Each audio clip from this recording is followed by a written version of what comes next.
Hart from Notre Dame. He goes 6'2" himself. Murray's not looking that way at all. Instead to the right, and it's caught for a touchdown.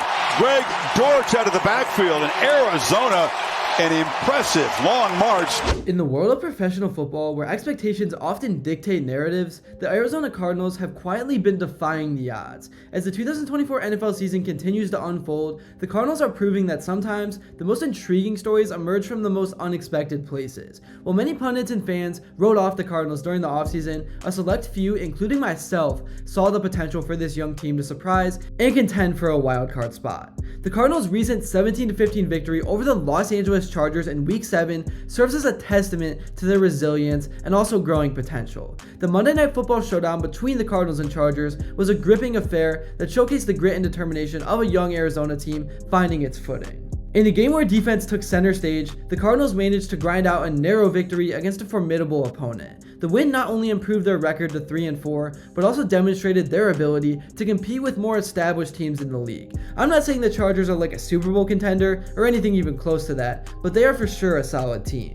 From the opening kickoff, it was clear that this would be a defensive battle. The Cardinals defense is often overlooked in discussions about the team, but the unit rose to the occasion and effectively contained the high-powered Chargers offense led by Justin Herbert. Despite Herbert's impressive stat line of 349 passing yards, the Cardinals defense bent but didn't break, limiting the Chargers to field goals throughout the night. One of the standout performers on the defensive side was the rookie second-round cornerback Max Melton, who had 8 tackles and played a crucial role in limiting the Chargers' passing attack, and veteran safety Budda Baker, a cornerstone of the Cardinals defense, contributed 4 tackles and provided invaluable leadership on the field. As for the defensive line, while not dominating in terms of sacks, they managed to apply consistent pressure on Herbert, forcing him into quick decisions and really disrupting the Chargers' offensive rhythm. On the offensive side of the ball, Kyler Murray showcased his dual threat capabilities, orchestrating a balanced attack that kept the Chargers defense on its toes. I know there was still a lot of work to do and nothing was perfect at all. Murray's ability to extend plays with his legs was on full display, particularly on a spectacular 44-yard touchdown run in the fourth quarter that shifted the momentum in Arizona's favor. This is a very young offense that is in rebuild mode, so even though they only scored 17 points, there were still certain plays that showed that things are starting to come together.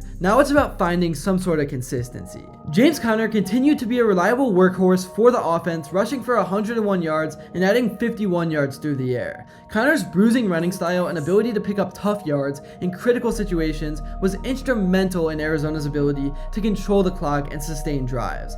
His 33-yard catch and run late in the fourth quarter set up the game-winning field goal, exemplifying his importance to the team's success. While the offense did enough to secure the victory, there's still room for improvement, particularly in getting rookie sensation Marvin Harrison Jr. more involved in the passing game. Harrison's talent is definitely undeniable, and finding ways to maximize his impact will be crucial for the Cardinals' continued offensive growth. And the offensive line, led by left tackle Paris Johnson Jr., showed flashes of potential, but will need to continue developing cohesion to provide consistent protection for Murray and open up lanes for the running game. Trey McBride has been pretty solid so far this season, emerging as a reliable target for Murray in the passing game.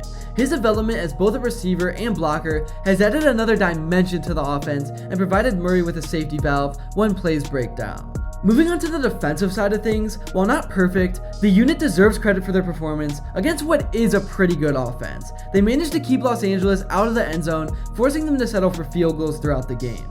This bend but don't break approach definitely proved to be effective, but again, there still is room for improvement in terms of generating turnovers and applying more consistent pressure on opposing quarterbacks. Looking at the advanced statistics, the Cardinals held the Chargers to just a 0.051 average EPA, which is expected points added per play. This indicates that while the Chargers were able to move the ball at times, the Cardinals defense consistently made plays when it mattered most. If I were to give a rating to the defense's performance in this game, it would be a solid 8 out of 10 with room for improvement in creating more negative plays and turnovers. As we look towards the second half of the season, the Cardinals find themselves in an intriguing position. At 3-4, they're obviously only one game below 500 and remain in the hunt for a wildcard spot. The team's ability to grind out close wins against quality opponents bodes well for their future prospects. However, consistency will be key if they hope to make a serious push for the playoffs in late December. And to me, the coaching staff led by Jonathan Gannon deserves credit for fostering an environment that allows these young players to learn and improve while still remaining somewhat competitive on the field. But on the flip side, the Cardinals have struggled at times with finding that offensive rhythm and closing out games. These are areas that will need to be addressed if the team does hope to make a serious playoff push. Improving red zone efficiency and finding ways to create more explosive plays on the offensive side of things will be crucial in the upcoming weeks. Looking ahead, the Cardinals face a significant test in Week 8 as they travel to Miami to take on the Dolphins. This really wouldn't have been a game, but with Tua expected to return from that injury, the Cardinals defense will have their hands full against one of the league's most explosive offenses. To have a chance to win and move to 500, Arizona will need to control the clock on offense and force at least a few turnovers on defense. So the key to success against Miami will be pressuring Tua and disrupting the timing of the Dolphins' passing game. On offense, establishing the run early with James Conner and using Kyler Murray's mobility to keep the Dolphins' defense off balance will be crucial. If the Cardinals can execute in these areas and limit mistakes, then they have a real shot at pulling off an upset and continuing their climb up the NFC standings. As we all reflect on the Cardinals season thus far, it's clear that this team is more than just a collection of young talent. And I of course said that before the season even started, and got flamed for it in the comments. They're a group that is learning how to win together. The chemistry between players is visibly improving week by week, and the coaching staff is finding ways to put their stars in positions to succeed. While actually making the playoffs may still be an uphill battle, it's not out of the realm of possibility. But again, they do just really got to take things week by week. Following the 17-15 win, here's what some of the guys had to say in their post-game interviews. The topics surrounding Marvin, the connection between you guys hasn't fully seemed to be there. Is there anything you could do as a veteran to make sure that the pressure is not as much on him?